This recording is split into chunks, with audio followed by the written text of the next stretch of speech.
and gentlemen, I want to welcome you to another wonderful CLASSICOPIA concert here at First Congregational Church. This has been our home for several years now. We thank Brian and the Reverend here and for all the warm and welcomes that we get. And we're really glad that we're a part of a lot of other things that are going on now at this church. It's really become a musical center here in Lebanon, and it's just a great space. So we thank you for being a part of it.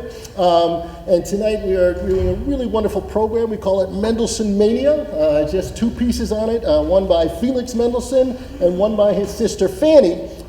Felix Mendelssohn's music is much better known, but Fanny wrote some amazing music, as you will hear when we do our first piece. Really fortunate to have two incredible musicians who live in Baltimore, where I used to live until I just moved to Savannah, and Andréa Picard Boecker on violin, Alicia Ward on cello. You can read about them in the back on the program. Both wonderful performers and colleagues, but also incredible pedagogues. They teach at Peabody Prep Department down there and have incredible students who perform on our concerts down in Baltimore. And it's really amazing to see that next generation of musicians getting such great training. So this is actually a fascinating story about the whole Mendelssohn family. It's an incredible family, and it's a kind of confluence of gender and race and religion and class all coming together there in the 18th and 19th century in Germany. And it begins with sort of the patron of the family, Moses Mendelssohn, who was a really important philosopher and great mind. He was actually a hunchback who had come out of the ghettos of Dessau, Germany, and actually walked his way into Berlin. And at that time, there was only one gate open to Jews coming into Berlin. It was open to Jews and cattle.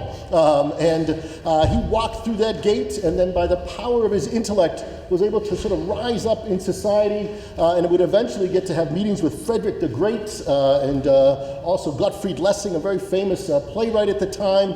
They became good friends, and Mendelssohn wrote some incredible philosophies. He wrote about the Jewish idea of sort of being part of society. He wanted to sort of make sure that Jews were not just in the ghetto, but they were part of the German society. And so he really worked hard, and he started the first schools there for Jewish schools in Berlin, was really the leader of the Haskalah movement, a Jewish enlightenment at the time, right around the time of the French Enlightenment.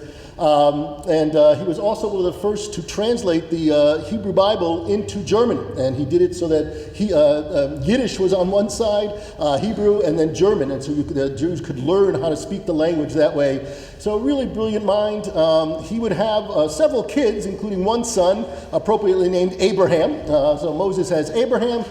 Abraham would become the father to Felix and Fanny. And Abraham used to describe himself as the human sandwich. He said, for many years I was known as the son of my father, and then I was known as the father of my son. He did not go into great intellectual things. He became a banker and did very well for himself and made a lot of money for the family. He married a woman actually who had also come from a banker family. So the Mendelssohns were a really well-established family in Berlin.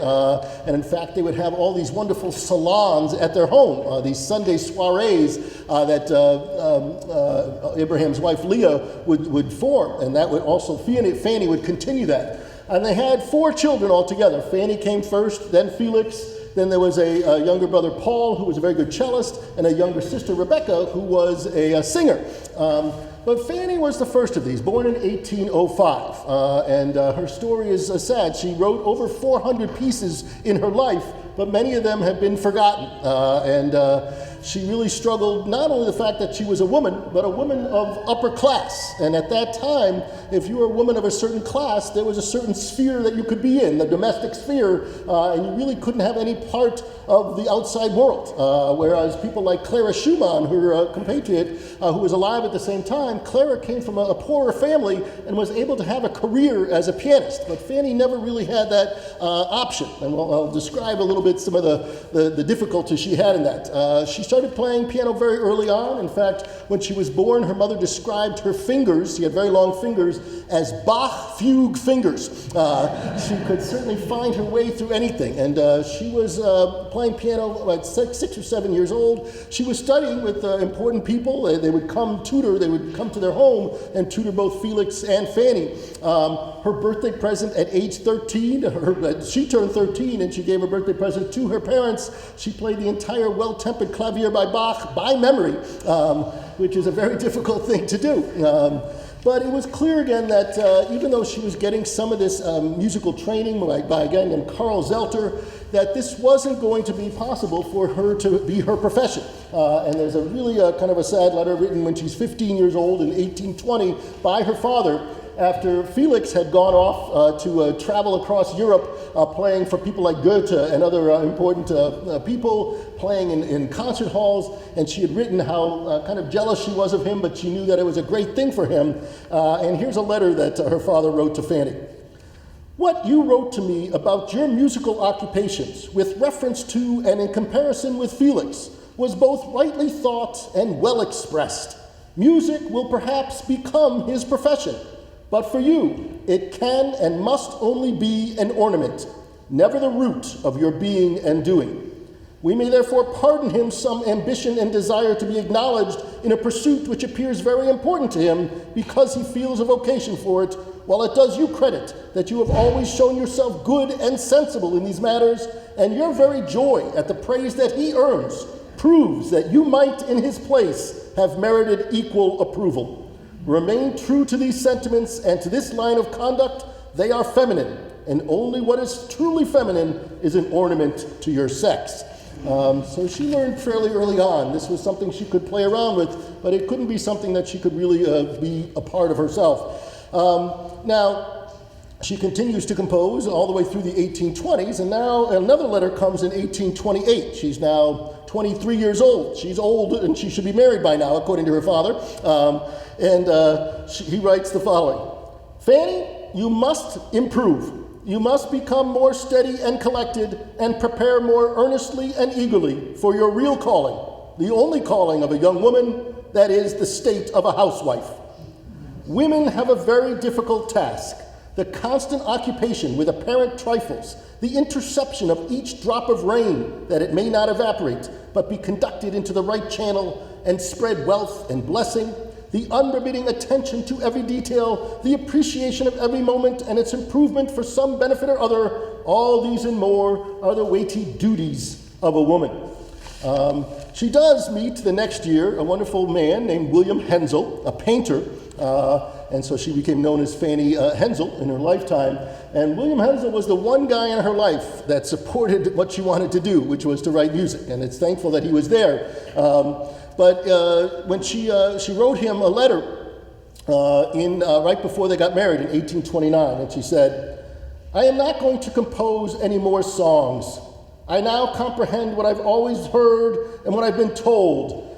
Art is not for women, only for girls. On the threshold of my new life, I will take leave of this plaything. Thankfully, she did not.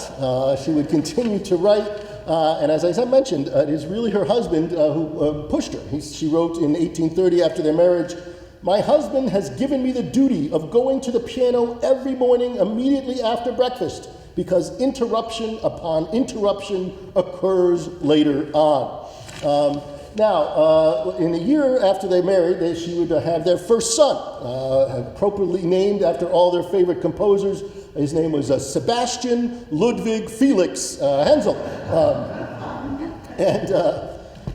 She obviously had a lot of work dealing with her son, and she wrote a letter. We don't have the letter, but obviously complaining how it was difficult to have musical ideas anymore because she was so busy.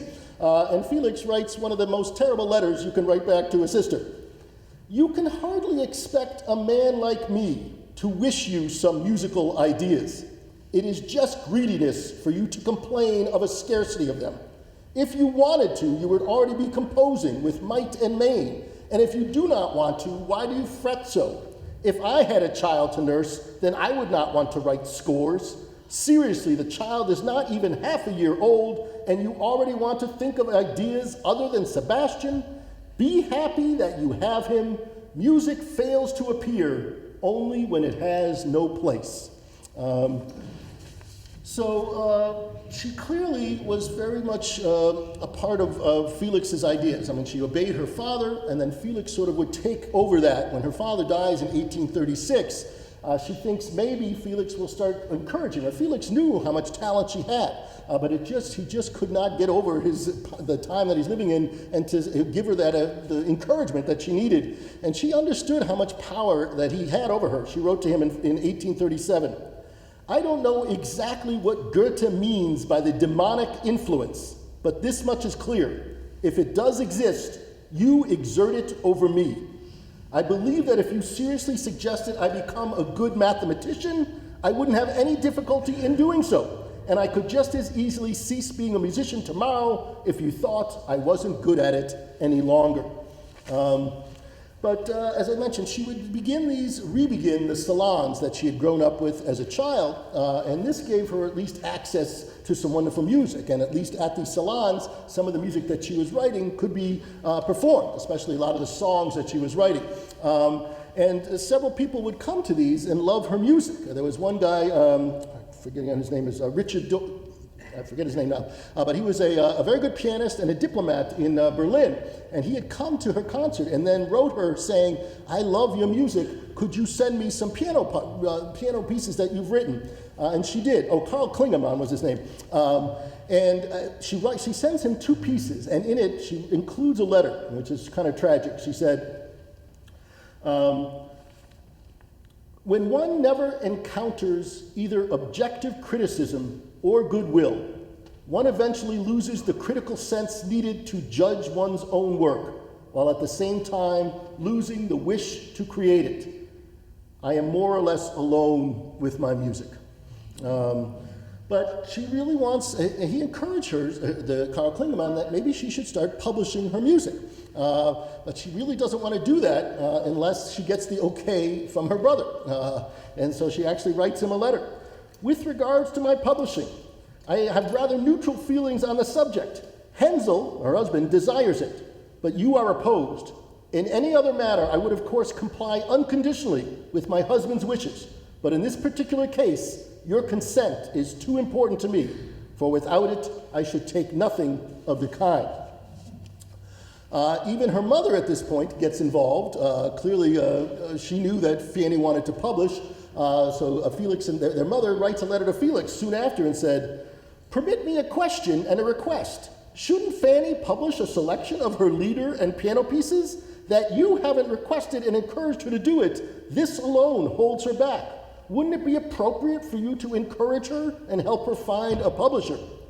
And he writes back another horrible letter and says, from my knowledge of Fanny, I should say that she has neither inclination nor vocation for authorship. She is too much all that a woman ought to be for this.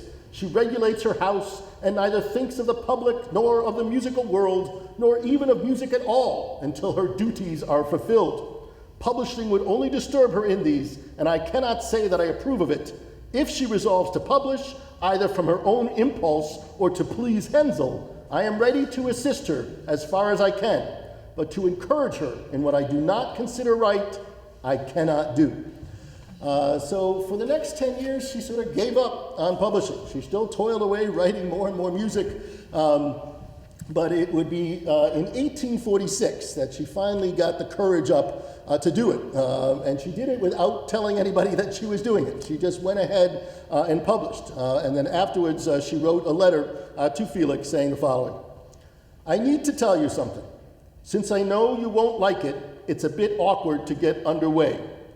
Laugh at me or not, I'm afraid of my brother at age 40, as I was a father at age 14, or more aptly expressed, desirous of pleasing you and everyone I've loved throughout my life. And when I know in advance that it won't be the case, I feel rather uncomfortable. In a word, I'm beginning to publish. I hope I won't disgrace all of you through it. I trust you will in no way be bothered by it, since, as you can see, I proceeded completely on my own in order to spare you any possible unpleasant moment, and I hope you won't think badly of me. If it succeeds, if the pieces are well liked and I receive additional offers, I know it will be a great stimulus to me, something I've always needed in order to create. If not, I'll be as indifferent as I've always been, and I won't be upset. And then if I work less or stop composing completely, nothing will have been lost by that either. And it takes him a couple months to finally respond to that letter. When he does, he finally gives his blessing. He says, Fanny, I now send you my professional blessing on becoming a member of the craft. This I do now in full. May you have much happiness in giving pleasure to others. May you taste only the sweets and none of the bitterness of authorship. May the public pelt you with roses and never with sand. And may the printer's ink never draw black lines on your soul. All of which I devoutly believe will be the case. These first pieces that she gives out get very good reviews. There are many reviews saying that it's how shocking how they have not heard her music, that this is a new voice that really needs to be heard. And she actually writes in her diary in February of 1847, "It is enticing to have this manner of success at an age when such pleasures for women who experience them at all are usually at an end." And it is at this point that she begins work on this trio, one of the biggest works. She had written a choral piece earlier, but really most of her work was more solo piano or voice. So here was this big piece, and again, she knew Felix's trio, which you'll hear, had been written a few years earlier. She used that as kind of a template, but she did her own writing, and it's a really powerful work. She would write it in March and April of 1847. It would get premiered at one of her salons in May 14th, in which she played the piano, of course. Less than 2 weeks after that premiere, she would die of a stroke at the age of 41. So at the one moment when it's finally coming together, she would pass away. Felix was, of course, distraught. He comes back and he finds this music on her desk. And he finally says, I need to publish this music. So this was the last piece published. It's Opus 11, although it was published just after her death. And then he would publish a few other things along the way. But it is clear that this is a woman who had a lot to say and unfortunately was not getting support at the time she needed. So we're going to do this wonderful piece in 4 movements. It has this very sort of a bubbly first movement, lots of scales in the left hand of the piano, tension in the music, this beautiful second theme that the cello introduces. There's a lot of cello in this piece. Really, she loved that instrument. The cello gets a lot of these beautiful solos. And that theme that you hear in the cello will come back later in the first movement and also at the very end of the piece when it turns from a lyrical line it is in the first movement. At the end it becomes this triumphant moment saying, I can write this kind of music. And it's a really powerful moment at the end of the whole piece. So this great first movement, a very beautiful second movement. It's sort of like a song without words, just lyrical, beautiful lines in a dialogue between the instruments. Very strange third movement. I wonder if she had more time. She might have altered this a little bit. It's a very short little thing. It feels like a sorbet in the middle of a big meal. Just a very kind of quiet, wispy thing that fades away. And then a very powerful last movement, starting off with this wonderful piano solo, very virtuosic, has a bit of a Hungarian sort of a folk flair to it, and a really exciting finish. So we are glad to finally get this music a little bit more performance. It really deserves more. I hope you enjoy Fanny Mendelssohn's Trio in D minor. Please welcome Alicia and Andréa.